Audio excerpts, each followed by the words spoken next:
The Herald Standard presents the game of the week. Tonight is the crosstown rivalry.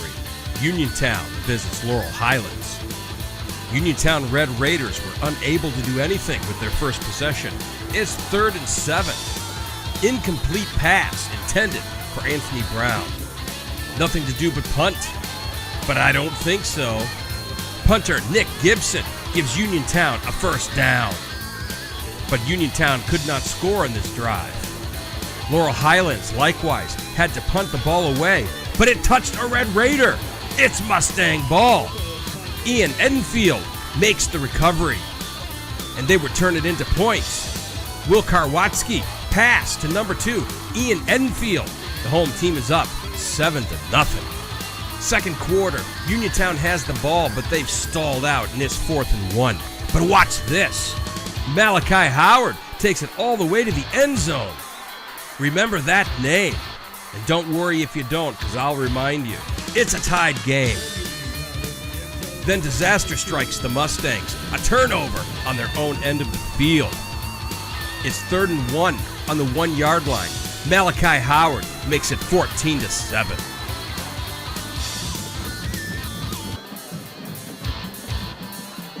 LH grinds it out on the ground with a little moral support from the sidelines. This long pass is just what they need, but tragedy strikes again. Uniontown has taken the ball. Next possession, the Mustangs showing some newfound spunk. Will Karwatsky runs it inside the 20, but the half runs out with no more points on the board. In the third, kicker Cameron Lizza would give the Mustangs 3, narrowing the gap to 4. But Uniontown would quickly take it back. Brian Harris with the run back.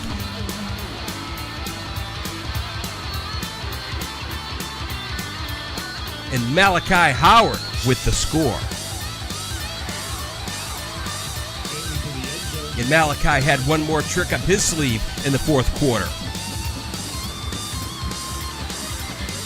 This epic rivalry ends 27-10. Uniontown.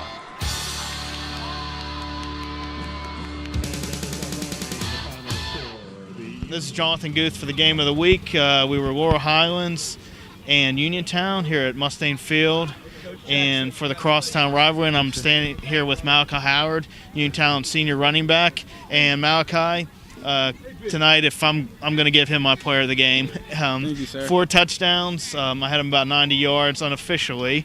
And Malachi, obviously, been a little bit of a tough season for you guys. Yes, but to come out and beat LH senior year, how great is you feeling right now? I feel real good because last year we came up here and we lost to him. But it feels good this year to get the win. And Coach Toon, if you guys didn't feel like this was a big game, I'm sure he reminded you all week, right? Yes, sir. Definitely was. He told us, he said, Coach was like, they don't have to stress too much how important this game is because this game means a lot. This is a big rivalry game for everybody. They thought LH was going to come and beat us, but we just had to play to our capability. If we played to our capability the whole season, sir, we could have gave them a fight. And last question, do you still feel this crosstown rivalry is big? I mean, as a current player, is it still big? Do you still want to beat LH? Yes, sir, I really do. I've been playing them my whole life. Coach always stressing me how big this game would be, and it really was, and it showed tonight. Hines at Laurel Highlands, Coach Toon, been a tough year, as I said, with Malachi, but it always feels good to beat LH, right, on any game, year, any game. It's great. That's our rivalry, and it's always, like every year, we can't wait to play them in that there. And this year we came out with a win, and I praise the kids in that there. Very proud of our kids, and kids did a great job. And you guys did a heck of a job, especially on that last scoring drive with ball control offense.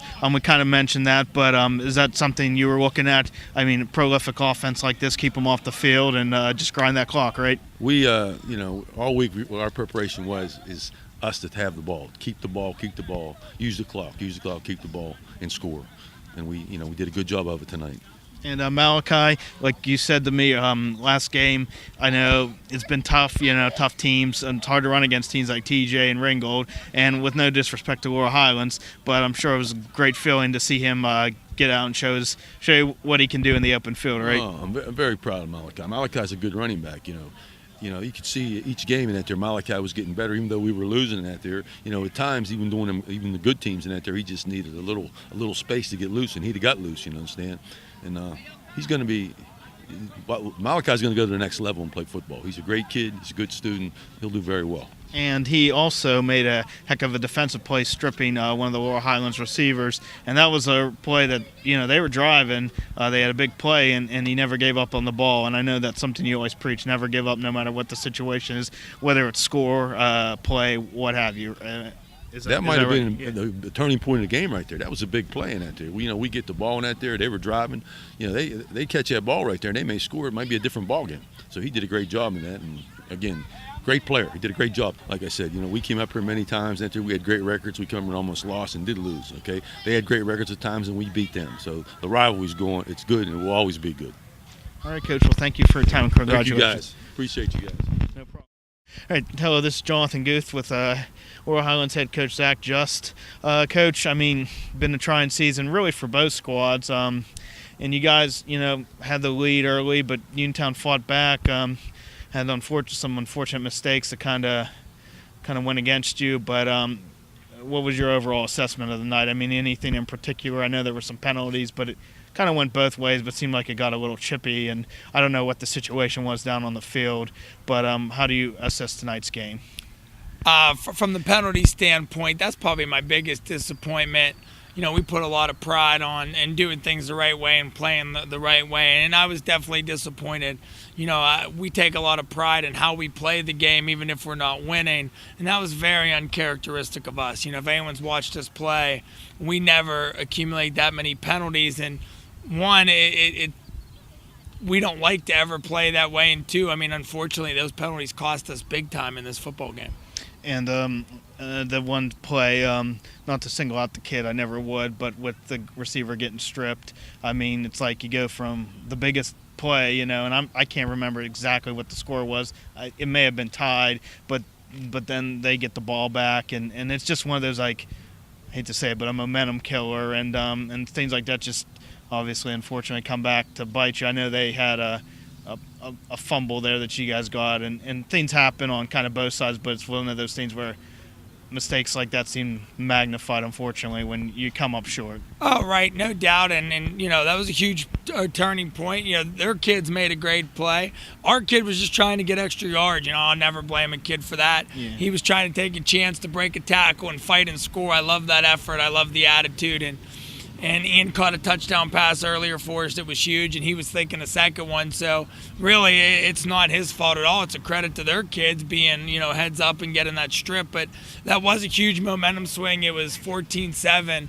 We were going in to tie the game, and it's obviously a different ball game if we score there. And they had a pretty long drive at the end of the game to score, and that seemed like, it's tough. Got to get off the field on third down. I think you even preached that to me early in the preseason when we talked, and unfortunately they made some conversions, but is that something just obviously it's not like you wanted them to keep the ball and keep those conversions, but that just seemed like, not that was totally the reason, but that unfortunately kept the ball away from you guys. Yeah, that's a heck of a drive. Every team in America practices that 4-minute offense. Can you milk the clock? Can you get first downs? And that's really a testament to John and his boys. That was a heck of a drive. If we get the ball back and force a quick punt, we still have a chance, and they did. They converted a 3rd and 15 down there for a long play and a couple other ones. So I really don't think that drive was anything our boys did wrong. It was just the Uniontown boys really executed that perfectly. And one last thing on the obviously very disappointing for the seniors, and I'm sure that's, correct me if I'm wrong, but probably one of the saddest things, I don't want to say sad, but things that are just, unfortunate, because you want to see seniors go out, especially their last senior game, on a winning note, but just kind of how it goes sometimes. It is, but obviously a season like this, all losses are tough, but this one, there's no doubt. You could tell by the crowd here tonight and by the emotion of both teams from start to finish. It's a big game. It's always a tough one to lose because for, the rest of us, we have to wait a whole year to try to get those bragging rights back, and those seniors don't get another chance, and that's always very hard. And that's what makes rivalry games great, too, that it means so much. Unfortunately, one team's going to go away with this feeling. Yeah, and I think getting to the rivalry, a lot of, I don't know if it's media, but people speculate that, maybe the kids aren't as intense about it because they all, like, in past, you didn't know kids as much because of lack of, I don't want to bring technology in, but lack of phones and Facebook and all that stuff and cars now. And back in, like, even in the 90s, kids didn't see the LH Uniontown kids. They didn't know each other, even though they were close. They kind of knew their own school. And now it seems like maybe people think it's friendly, but I don't know. I still, from what I saw tonight, it seemed like it was pretty important to both teams to win, even if they're the guy they're trying to tackle is their best pal. Right, it's definitely an intense rivalry. Social media has made it different, I think. I think now the kids a little more personally, probably more so than 10 or 15 years ago. But I think that makes you want to win it even more. You have that connection, and there was no doubt that every single player on this team wanted to win tonight. There was no lack of a rivalry and lack of intensity, and it was a hard-fought game. And like I said, the credit goes to Uniontown. Yeah, and I wouldn't say it was on either side, right? I mean, obviously they won the game, but I mean, both squads were ready to go. I mean, even a couple hours, I came here early just because I knew, it was going to be hard to get a parking spot. I thought both teams, came out and did some good things, and unfortunately, at the end of the day, mistakes were our undoing, and it's kind of been that story for us all year. All right, Coach. Well, thanks for your time. Yeah, no doubt. Thanks.